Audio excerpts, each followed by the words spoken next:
À son entrée dans la salle d'audience, ses partisans l'acclament.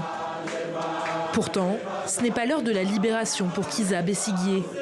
Le tribunal de Kampala ordonne le maintien en détention de l'opposant poursuivi pour trahison.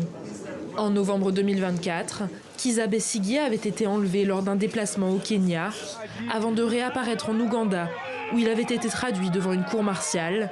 Son dossier avait ensuite été transféré à un tribunal civil en février. Les Nations Unies et les organisations des droits humains s'étaient alarmées des circonstances de l'enlèvement de Kizza Besigye. Et après des mois de dénégation, le ministre des Affaires étrangères du Kenya a confirmé mercredi la coopération de Nairobi dans cette affaire, tout en répondant aux critiques. Le Kenya ne peut être utile que dans la mesure où nous pouvons contribuer à garantir la paix et la stabilité, à faire respecter la loi et l'ordre, et en veillant à ce que Nairobi ou toute autre partie du Kenya ne soit pas perçue comme une source d'antagonisme pour nos voisins. En Afrique de l'Est, les affaires de ce type se multiplient ces derniers jours. Et les défenseurs des droits humains dénoncent une intimidation transfrontalière généralisée.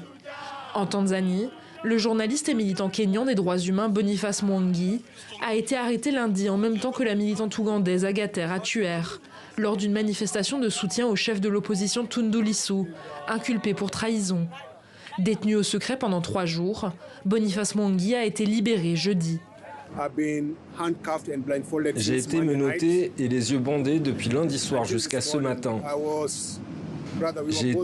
Nous avons tous les deux été traités pire que des chiens, enchaînés, les yeux bandés. Et nous avons subi une torture vraiment horrible.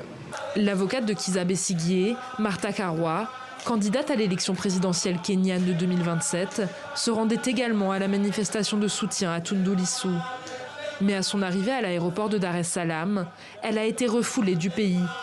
Début mai, Martha Karua avait dénoncé l'érosion totale des principes démocratiques au Kenya, en Ouganda et en Tanzanie.